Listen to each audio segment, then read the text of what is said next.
Bueno, saludos esta noche como otras. Seguimos sirviendo al Rey de Reyes, Señor de Señores, que es Jesucristo, nuestro amadísimo Salvador, en este asunto de crecer en la fe.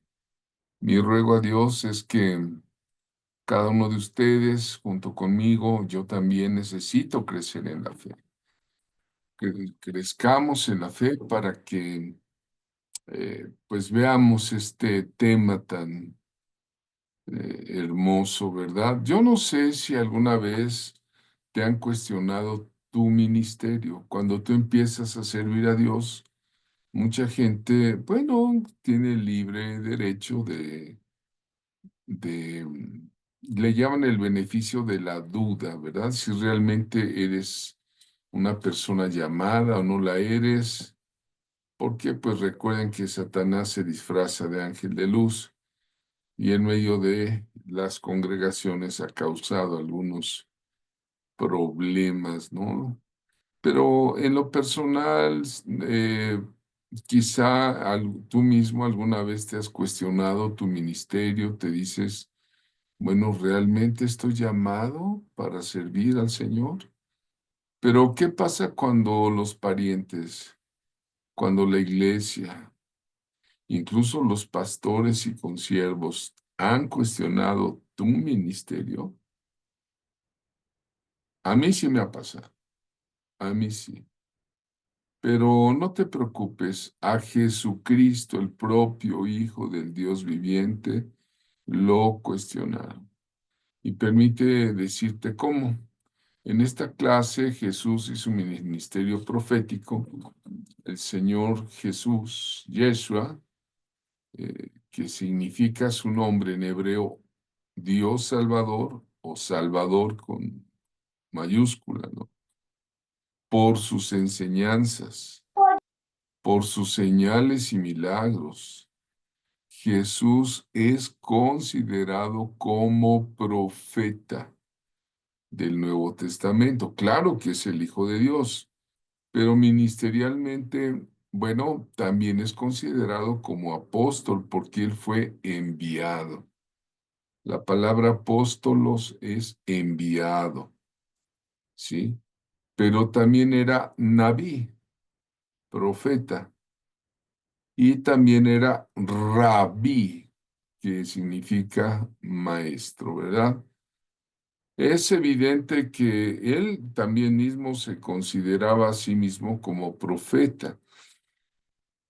Cuando se encontró con el escepticismo de la gente de Nazaret, ¿no? Su primera aparición, ¿no? En la tierra de sus padres, en Nazaret, dice la escritura en Mateo 13:57. Y se escandalizaban de él. Oye, era un escándalo, ¿no?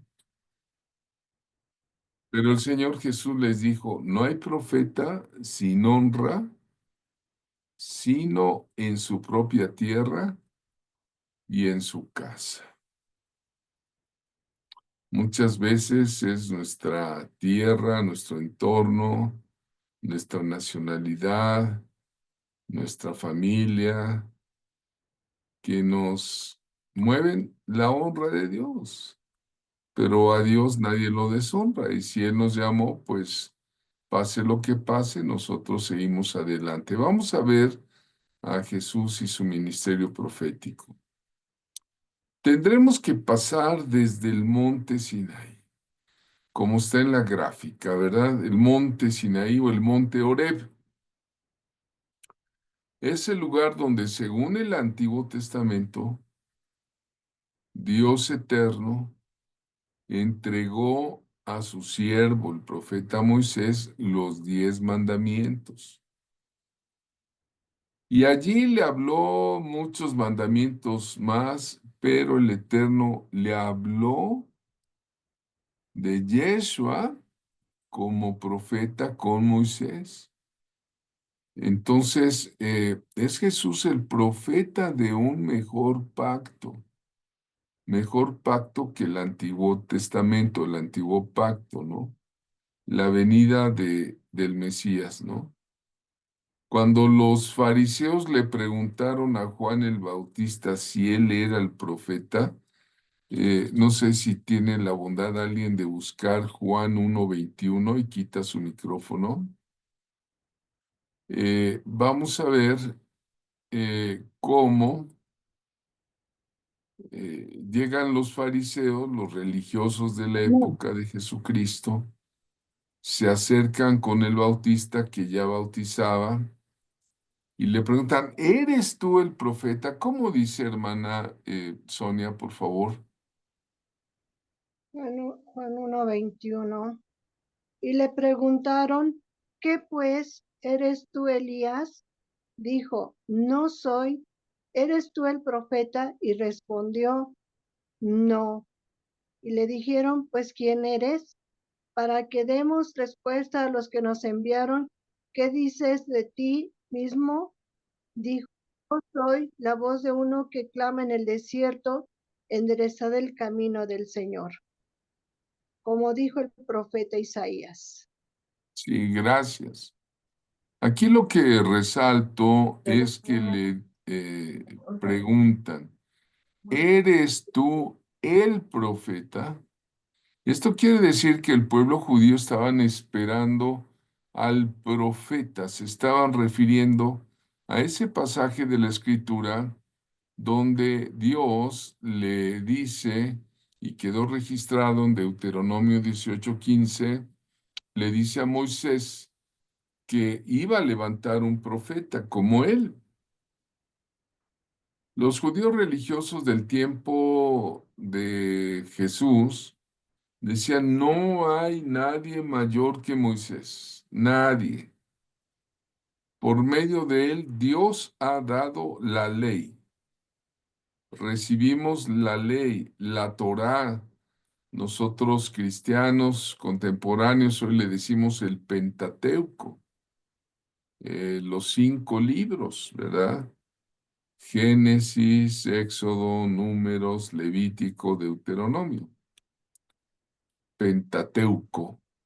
Y los judíos le dicen la Torá, la ley.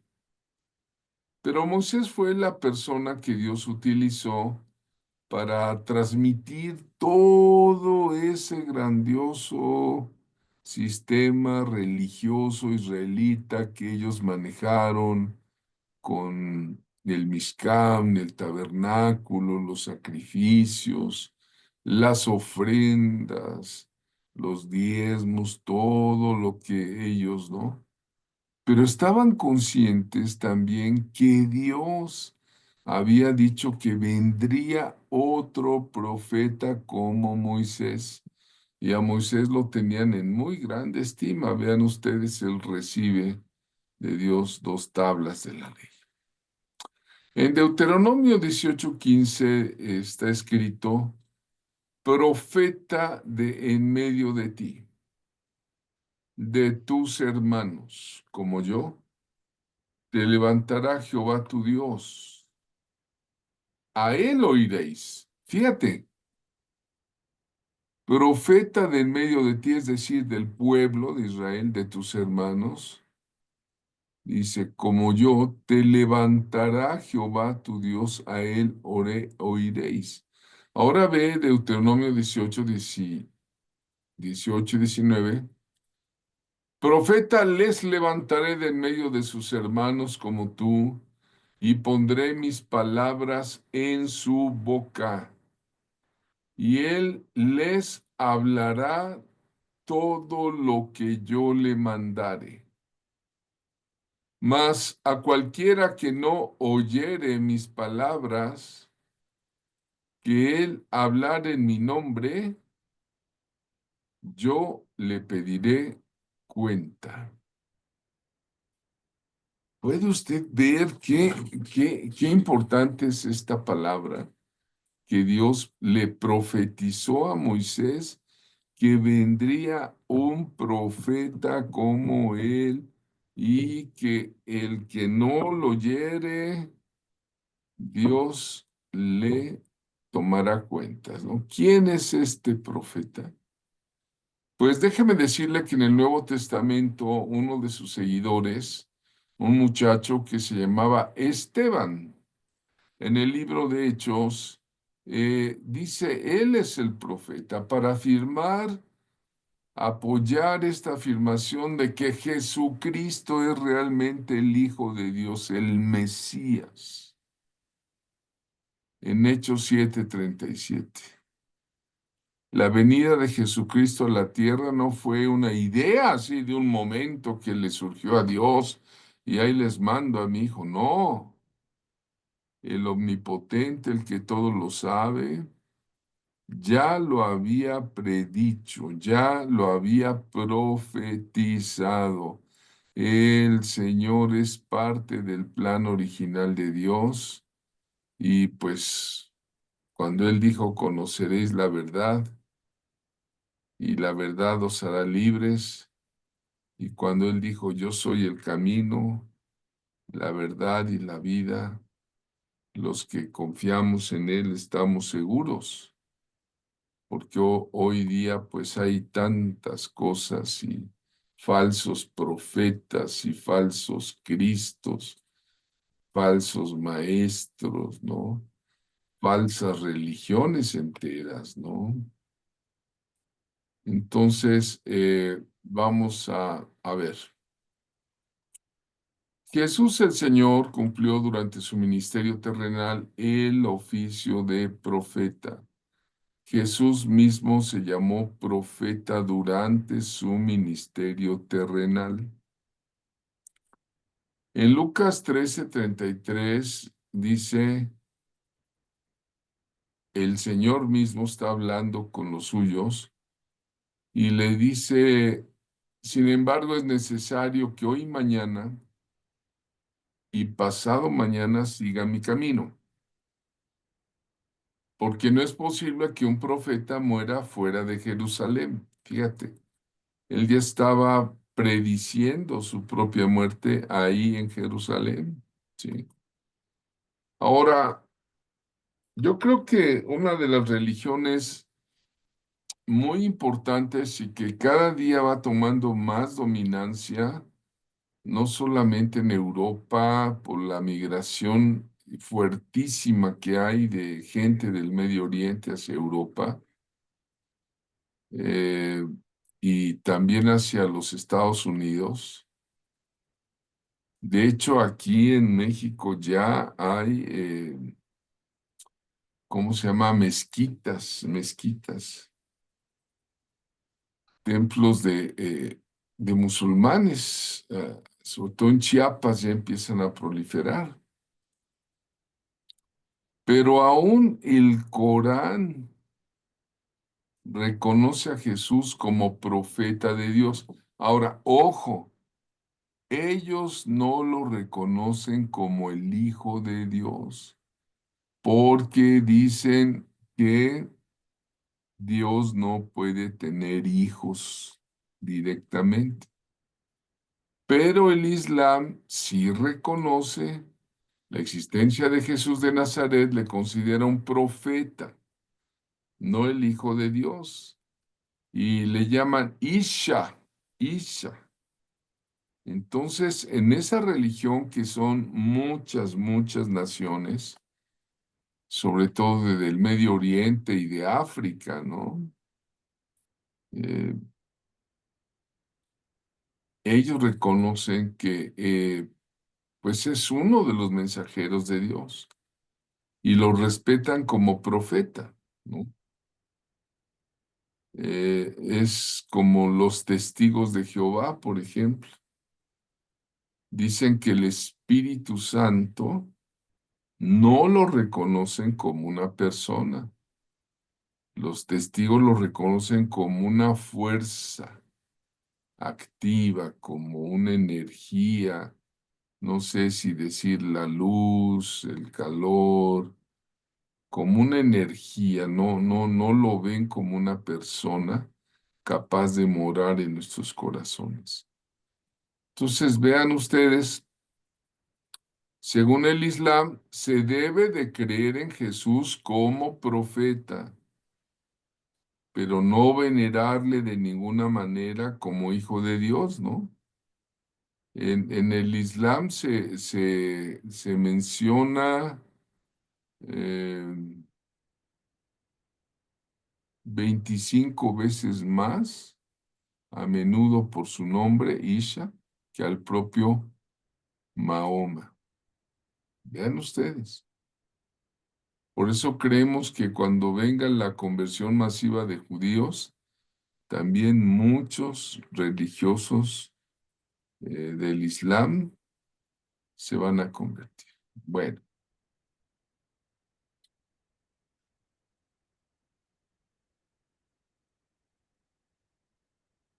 perdón. Al Señor Jesús, durante su ministerio, se le reconoció, se le asignó ese título en forma natural. Le decían profeta, el profeta Jesús. Los apóstoles vieron en él el cumplimiento de la promesa dada a Dios y de Dios a Israel. Quiero decir, dada a Moisés por Dios y al pueblo de Israel, de levantar un profeta de en medio de su pueblo, ¿sí? Los apóstoles lo vieron, o sea, cuando van a buscar uno de los hermanos, a su hermano le dice, he encontrado al Mesías, me parece que es Felipe, ¿no? Pero realmente él vivía sin honor en su propio país. Eh, Jesús tenía la costumbre de ir a la sinagoga los sábados, era un buen judío, de leer las escrituras, ¿no? Eh, Quizá él veía muchas cosas que ya estaba en desacuerdo con los religiosos de su época y sin embargo iba a la sinagoga y pues el culto distaba de ser perfecto, ¿no? No hay hoy día una iglesia que sea perfecta. La única iglesia perfecta que va a haber es la celestial. La celestial donde estaremos, si Dios lo permite, los redimidos, los que somos lavados con la sangre, los que hemos confiado en el poder de esa sangre redentora de Jesucristo, los que hemos confiado que Él es nuestro Señor, nuestro Salvador, el Hijo de Dios, y que vivimos por Él y para Él, ¿verdad? Ahí es cuando nos reuniremos todas las personas salvadas de todos los siglos, de todas las naciones, de todos los tiempos. Esa es la esposa, la iglesia, ¿verdad? Bueno, entonces decía Jesús iba a la sinagoga. Él leía las escrituras, como ustedes pueden ver, ahí él se le dio a leer el libro de Isaías y él cuando lo leyó, les dijo públicamente a los que estaban en la sinagoga, el Espíritu del Señor está sobre mí porque me ha ungido Jehová. Y les dice, ¿para qué? Para dar buenas nuevas a los pobres, para dar libertad a los cautivos, para dar vista a los ciegos, para libertad a los oprimidos, para anunciar el año agradable del Señor. Y de repente les dice, esta profecía se ha cumplido delante de ustedes. ¿Qué pasó? No lo creyeron. A lo suyo vino y los suyos no lo recibieron. Y lo tomó la multitud de esa sinagoga y lo quisieron despeñar ahí en Nazaret. Miren, cuando fui a Nazaret, Nazaret está puesta en un acantilado. Es una ciudad que está arriba y en el borde hay un acantilado y abajo sale el valle. Entonces, cuando dice que lo quisieron despeñar, estoy seguro que lo tomaron y lo querían llevar y empujar ahí en ese acantilado de rocas y matarlo. Ya desde entonces el diablo se oponía, ¿verdad? porque él se atrevió a decirles, esta profecía se ha cumplido delante de ustedes. Esto pasó en la sinagoga de Nazaret. Los que le escuchaban, todos los que le seguían, lo identificaban como tal, como un profeta que traía palabras de Dios. En el pueblo judío existía en general, una identificación con el ministerio profético en la obra de Jesús. De hecho, el Evangelio muestra que cuando van dos discípulos camino a Emaús, a otra población, iban desalentados, iban decepcionados, porque pues habían matado al maestro con torturas, con aflicciones, con vergüenzas, y empezaba una persecución sobre sus discípulos. Ahí van dos. Pues yo no sé si iban huyendo camino a Emaús y se les aparece Jesús, Yeshua, y les dice qué pláticas son estas que tienen entre ustedes. Y uno de ellos le dice, ¿qué tú no sabes lo que pasó en Jerusalén? Sobre Jesús el profeta. Entonces, el pueblo lo identificaba como un profeta, ¿no? Entonces, fue escogido por Dios para transmitir un mensaje, aunque Jesús fue más allá que todos los profetas, más allá que Isaías, que Jeremías, que Daniel, que Ezequiel, que Amós, que Zacarías, que Jonás, que el propio Elías o Eliseo, Jesús fue más allá, ya que él mismo reveló en su propia persona, no solo en su predicación, reveló al Padre, reveló la eternidad del Señor, culminando la revelación divina al revelar en él a Dios mismo. Él decía, yo y mi Padre uno somos. La Biblia de los Testigos de Jehová quisiera borrar ese versículo, ¿verdad? Yo y mi Padre uno somos. ¿Verdad? Él era el Hijo de Dios, pero vamos, tenía elementos comunes a los profetas, ¿no? ¿Cuáles son los elementos comunes de los profetas de Dios? Uno, tener un mensaje. Jesús tenía un mensaje. Dos, tenía una revelación. No era su mensaje, era un mensaje del Dios eterno, Rey del universo.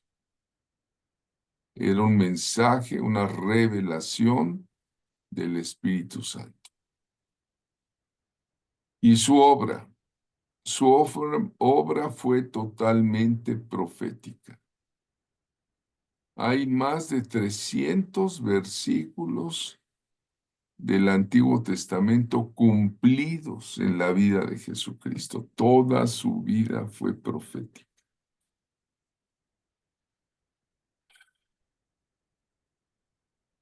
Proclamó el mensaje de Dios pronunciando palabras de juicio para los incrédulos, para los impíos. Echaba fuera demonios, fuera. Y también proclamó el mensaje de salvación. ¿Salvación de qué? Me dijo una vez una persona. ¿De qué salva Jesucristo? Dígame, pastor. Salva el alma. Salva el alma por la eternidad.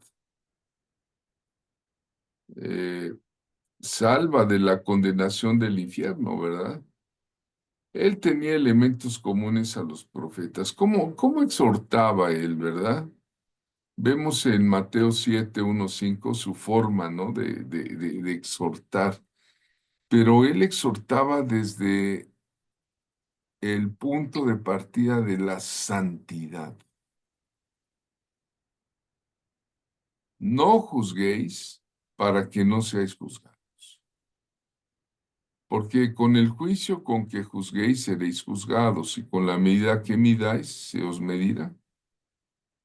¿Por qué miras la astilla o la mota que está en el ojo de tu hermano y no te das cuenta de la viga que está en tu propio ojo? Vean, él exhortaba, hacía exordio, es una exhortación. ¿Pero para qué era la exhortación? ¿Para criticar al hermano? No, era para tu autoanálisis. Primero analízate, primero mírate antes de cualquier cosa, ¿no? Ahora, él en su mensaje tenía una predicación y preparó discípulos. Él no lo hizo solo. Él usó el método del discipulado, el pilpul, el discipulado de hacer seguidores fieles, verdaderos, y aún así, dentro de ese grupo de los 12 apóstoles del Cordero, hubo problemas, se peleaban por el poder, ¿verdad? ¿Se acuerdan ustedes de dos hermanitos que quería que uno estuviera a su izquierda y otro a su derecha? Pelea por el poder. Otro, el amigo fiel, el que caminó sobre el agua y lo negó. Y lo negó no una vez, hasta 3 veces y hasta con majaderías, dice ahí. Ya, yo no lo conozco, no conozco a tal hombre. Y lo peor de todos, uno de ellos, el hijo de condenación, Judas, lo vendió, ¿no? Entonces, sin embargo, él les decía a este grupo de discípulos: prediquen, vayan y prediquen en mi nombre, ¿verdad? Que el reino de los cielos se ha acercado. Sanen enfermos, limpien leprosos, resuciten muertos, echen fuera demonios. De gracia recibieron, dad de gracia.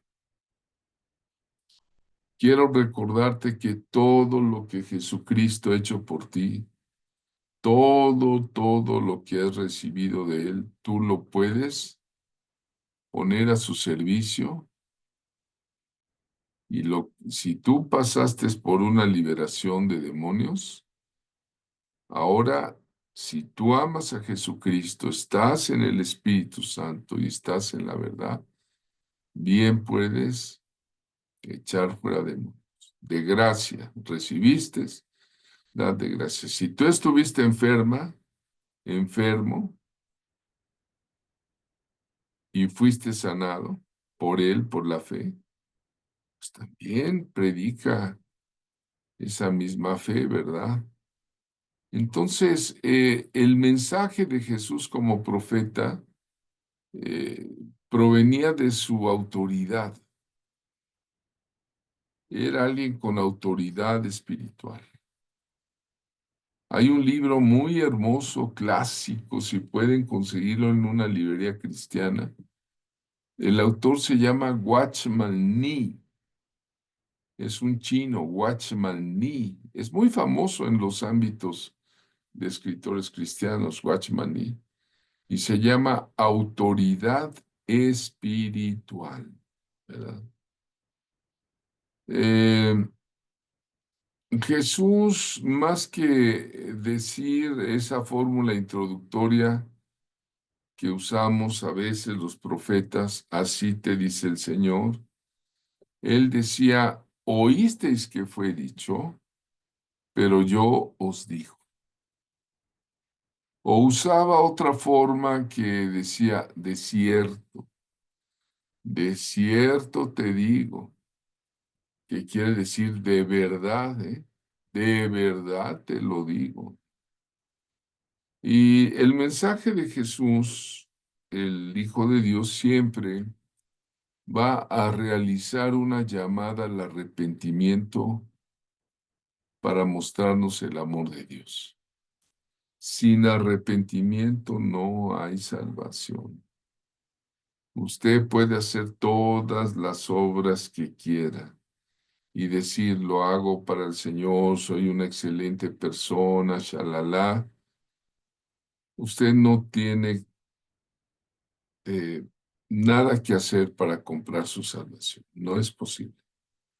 Él es el Salvador y nos llama a dos condiciones para la salvación. Te las recuerdo. El arrepentimiento y la fe en Él. ¿Verdad? Seguimos adelante. Jesús recibe una noticia de que Herodes, un rey, un reyesuelo de la época, quería matarlo. Y Jesús mandó decirle, díganle a esa zorra que yo hago milagros, ¿no? Y les dice, sin embargo, es necesario que hoy, mañana y pasado mañana siga mi camino, porque no es posible que un profeta muera fuera de Jerusalén. Él sabía lo que había venido, iba a cumplir el propósito de su vida, así como Él quiere que tú cumplas el propósito de tu vida. Bueno, los fariseos urgían a Jesús que no entrara a Jerusalén porque temían a Herodes, temían que les quitara sus privilegios, sus palancas, ¿verdad? Sus venta de influencias, ¿no? Eh, no querían que Jesús se quedara en Jerusalén, pero ni Herodes ni los fariseos podían determinar la vida, la obra y la muerte de Jesucristo. Dios mismo planeó y dirigió la vida de Jesús siempre. Y su misión se reveló en el tiempo de Dios y de acuerdo a su plan. En el siguiente periodo de enseñanza que vamos a tener sobre las profecías que se cumplieron y las que se cumplirán, nos vamos a dar cuenta que Dios es un Dios de orden, de diseño y de propósitos, y que por lo tanto usted tiene un propósito en su vida. Cuando él empezó a enseñar en su propia ciudad, dijimos en Nazaret, cuando comenzaba el ministerio, porque tuvo 3 años y medio de ministerio, algunos de los suyos empezaron a ofenderlo y Jesús les dijo, no hay profeta sin honra, sino entre su propia tierra y entre sus parientes, ¿no? Entonces, vean ustedes, hoy la gente, todas las gentes que usted conozca, si es posible por medio de usted, tendrán que definirse en cuanto a Jesús.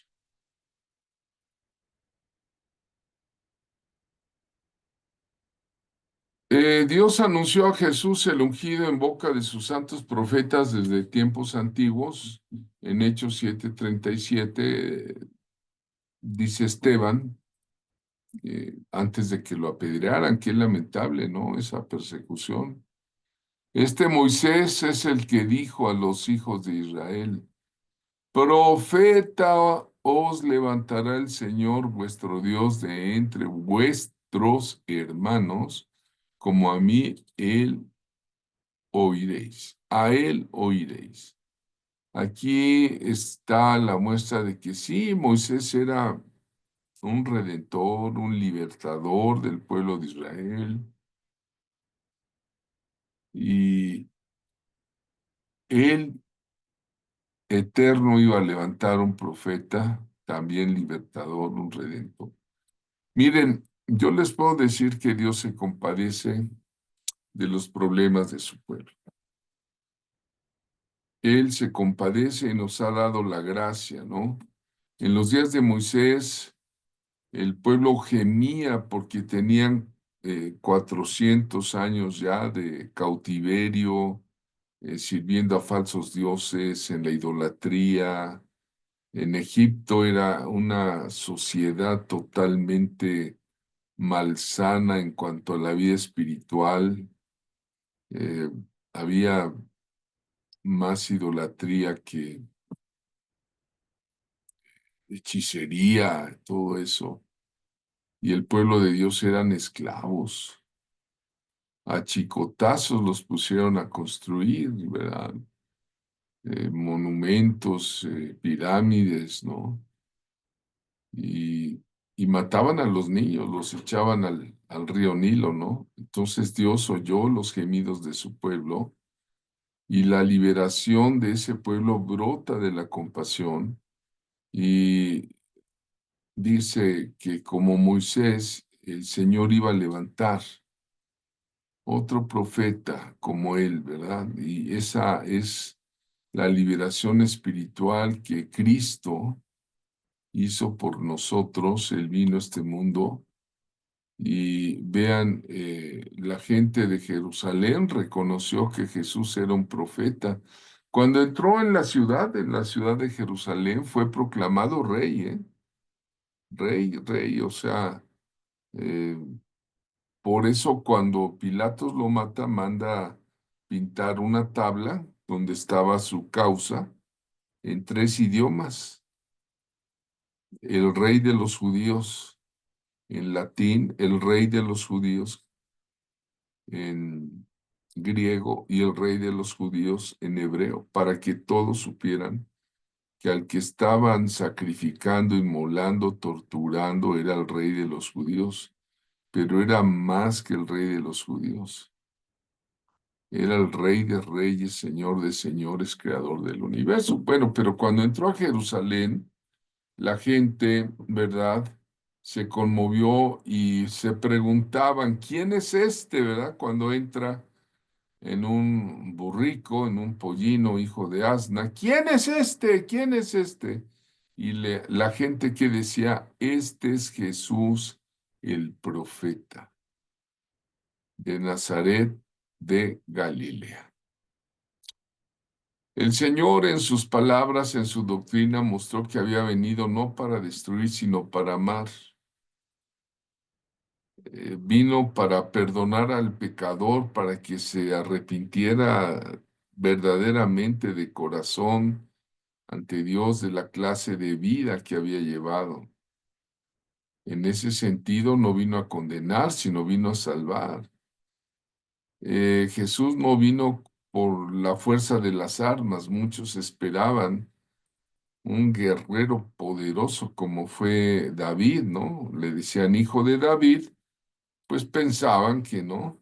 Era cuando tiró las mesas de los cambistas del templo, han de haber dicho, ahora sí se prendió el hijo de David, ya prendió la mecha, viene la revolución, pero él decía, el celo de tu casa, oh Señor, me consume.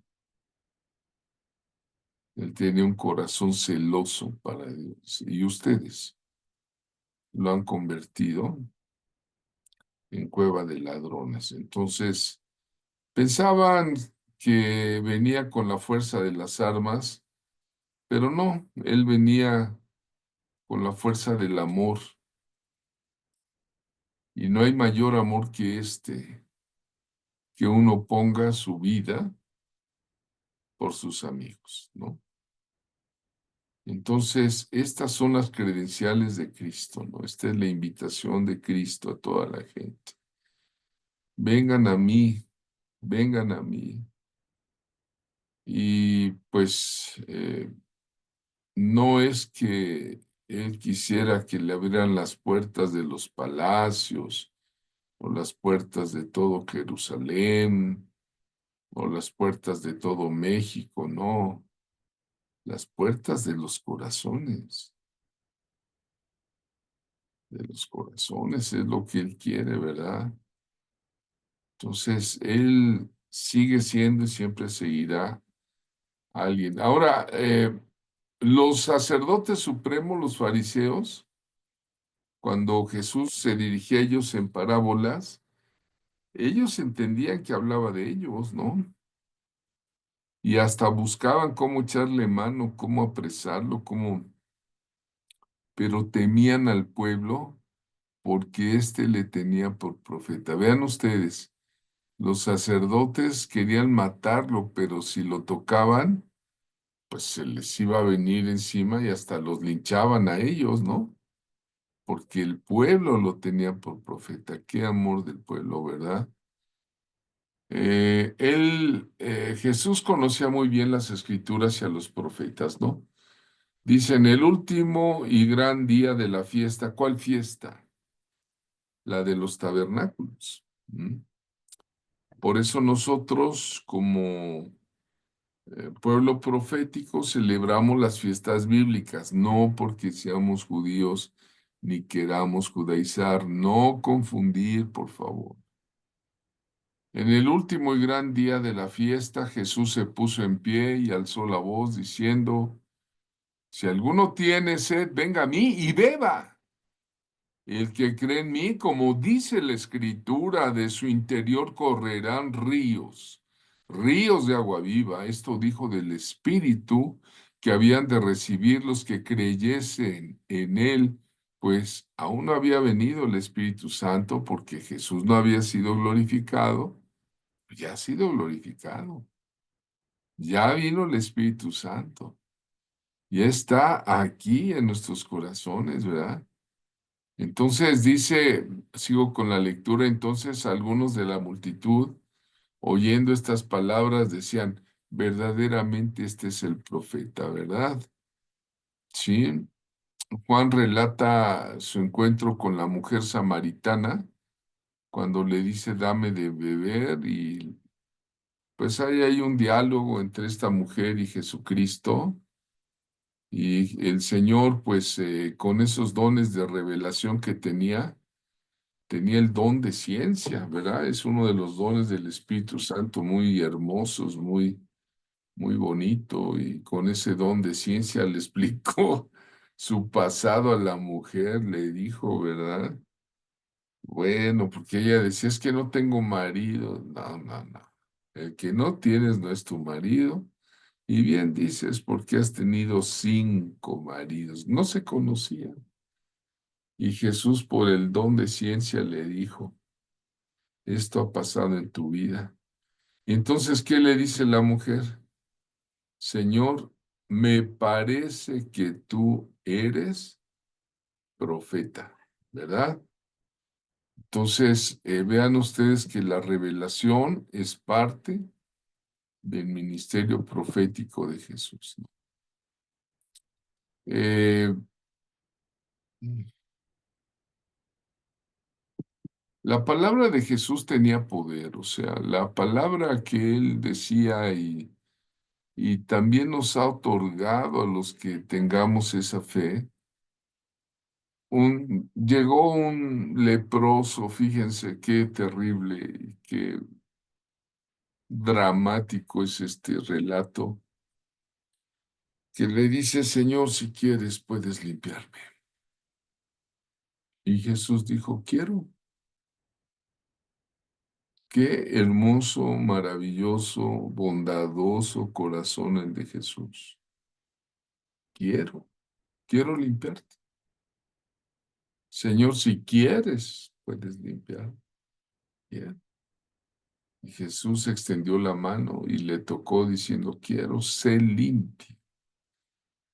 Dice la Escritura, y aquí entra el don de milagros, Al instante su lepra desapareció. Eh, ¿Curaciones a la distancia son posibles? Jesús nos enseña que por la fe sí son posibles. Por eso los domingos, este domingo pasado que estuvimos en el Salón Discípulos de la Escuela Apostólica Profética aquí en Puebla, como casi todos los domingos, digo casi porque de vez en cuando me invitan a predicar a otro lado, eh, pero generalmente estamos cada domingo. Este domingo empezó con una palabra de soltar sanidad, ¿sí? La palabra profética que se ora después de la alabanza. La hermana Valle Pérez soltó ahí una palabra que yo percibí la unción de sanidad a distancia, porque ya se habían conectado varios.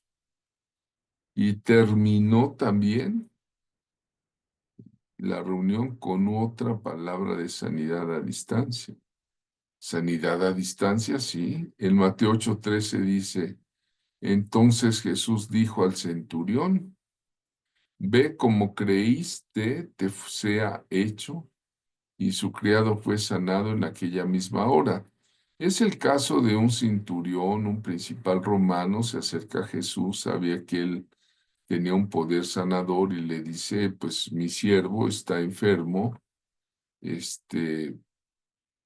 pues Jesús le dice, yo iré a tu casa a sanarlo. Le dice, no, no, no, no es necesario, solamente pronuncia tu palabra porque yo soy también una persona con autoridad. ¿Qué reconocía? La autoridad espiritual del Mesías, ¿no? Si yo le digo a uno de mis soldados, bien, viene, si le digo, ve, va, ¿no? Basta con que tú hables y Jesús le dijo, bueno, ve como creíste te sea hecho. Dice que cuando llegó el centurión a su casa preguntó, oigan, ¿cómo a qué horas fue sanado el siervo? No, pues como a tales horas, supóngase que le dijeron, a las 7. Pues a las 7, en otro lado, Jesús estaba sanándole, ¿no? Entonces,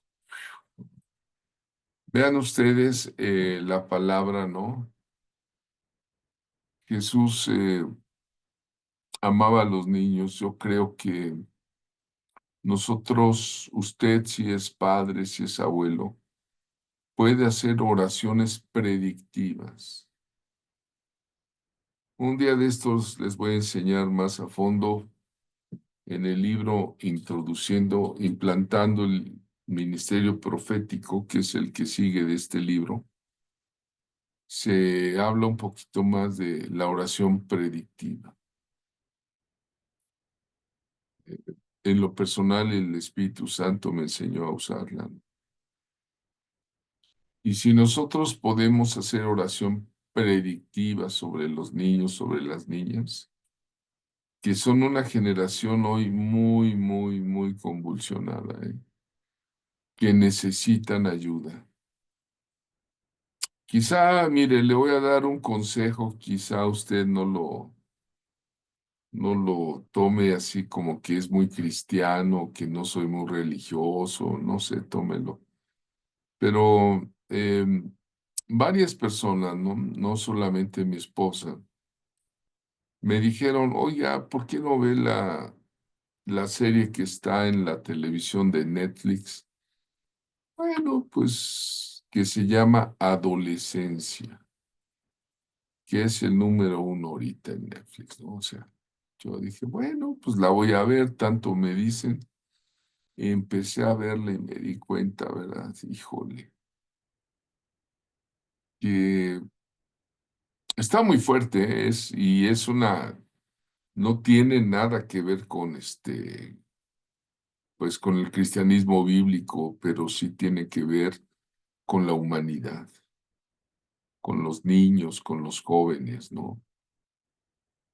Y recientemente hablaba yo con mi hija otros temas y me decía, papá, es necesario reevangelizar con conceptos del siglo XXI. Y tiene toda la razón. Digo, es que tú y tus primos ya son otra generación. Es que si evangelizas a la antigüita, quién sabe cómo te tomen los jóvenes. Me puse a pensar, tiene la razón. Pero Jesús ama a los jóvenes. Y Él es el mismo ayer, hoy, por los siglos. Y nos encomendó a nosotros, a usted y a mí que me está oyendo, amado del Señor, amada hermana, nos encomendó la gran comisión. ¿A poco no? Bueno, él como profeta también tenía señales. Levantándose una vez reprendió al viento y al mar: calla, enmudece. Y cesó el viento y se hizo grande bonanza. El Señor Jesús era un profeta que tenía autoridad sobre la naturaleza, ¿no? Elías oró y cayó fuego del cielo y quemó el sacrificio, ¿no? Y lo que a mí me impresiona mucho de Jesús, y es una gran señal, tenía autoridad sobre la muerte, ¿no? Dice la Escritura: aconteció después que él iba a la ciudad que se llama Naín, e iban con él muchos de sus discípulos y una gran multitud. Cuando llegó cerca de la puerta de la ciudad, he aquí que llevaban a enterrar un difunto, hijo único de su mamá, la cual era viuda, y había con ella mucha gente de la ciudad. Hay un tumulto, y cuando el Señor la vio, se compadeció. ¿Sé qué?